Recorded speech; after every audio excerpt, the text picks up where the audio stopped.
Heloo Oromoo koo saba garaa aananii diinni si fixuu fi hin rafinii baannanii irra jarra jalaa qabsoo keessan cimsaa bakkuman jirutti anis jira jedheen jireenya koo ibsa bakkuman jirutti anis jira jedheen jireenya koo ibsa.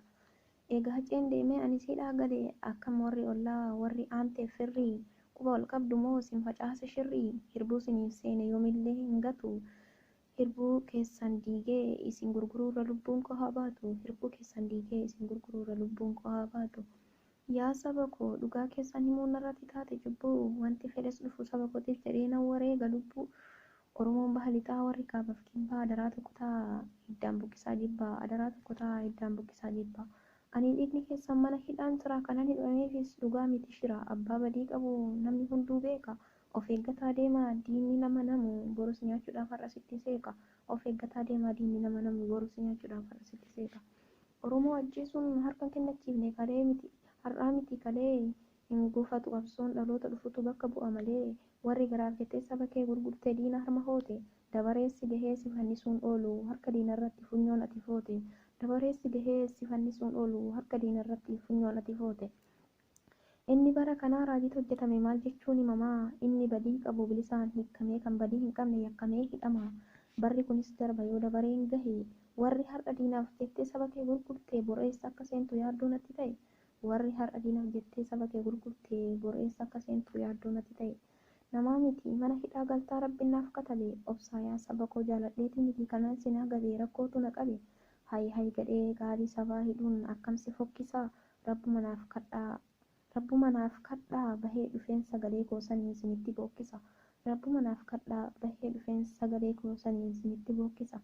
Yaa Doktora Abiyyi sitti mi'aayii dhiiga Oromoo dhugdee foon isaa cuffachuun kana hundaan si gahee natu beeka jettee gorsa koo tuffachuun yaadni koo simbiraa qaama kooti hidhame wanta Oromoon ta'e hin dhumu himamee adaraa tokkummaa jabeessaa dhaamsi koo kanuma abshir abdii rabbiin ni baafanna gumaa abshir abdii rabbiin ni baafanna gumaa.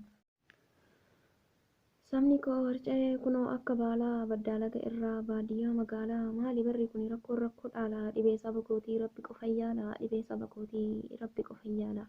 Oromiyaa keessa dhiigatu galaana mana hidhaa baasanii fixanii wal faana malli keenya maali akkamuma taana yaa rabban gaafee nuuf eege amaanaa yaa rabban gaafee nuuf eege amaanaa. Mana hidhaa baasuun ajjeesuun gatanii gocha kiyyaa miti shaniidhanii booda waaqatanii reeffa ilmaan saba koo bineensaaf laatanii warra akkana gootan cubbuu Oromoo jala yoomillee baatanii warra akkana gootan cubbuu Oromoo jala yoomillee baatanii. Kan bara kanaa immoo gurri maal dhagahee ijji maal nu argaa dubbatee fi miti Itoophiyaa keessatti Oromoo ta'uun biyya itti yakkaa yaa Oromoo kiyya badiin kan kee maali maaf dhabderee bakka yaa Rabbi abbaa haqaa furmaata nuuf laadhu sitti ol qabne harkaa yaa Rabbi abbaa haqaa furmaata nuuf laadhu sitti ol qabne harkaa. Yaa warra abbaa gadaa abbootii amantii kijibaan teessoo isaa eegaa bakka dhugaan jirtu rabbi guddaa beeka namni illee ni beeka akka saba koo fixe Itoophiyaa dhiisee Ameerikaa qeeqa diinni kuni barii borus nyaachuudhaaf har'a sitti seeqa diinni kuni barii borus nyaachuudhaaf har'a sitti seeqa. Yaa ummata koo maaf nutti baay'attee rakkoo fi gidiraa Oromiyaa keessa dhiiga dhangala'ee lafee cabaa jira diina wal nyaachisuuf sabni keenya kuni maalumaaf waliira nuti homaan qabnu yaa Rabbi furmaanni si biraa. Nuti homaan qabnu dafii nu dhaqqabe yaa Rabbi furmaanni si bira. Oromummaa keenyaaf dhiigan dhangala'ee lafeetitti cabe. Ilmatu haadha dhabee abbaatu ilma dhabe.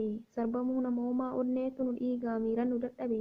Yaa Rabbi nuuf birmadhu sabni bakka jiru harka sitti ol qabe. Yaa Rabbi nuuf birmadhu sabni bakka jiru harka sitti ol qabe.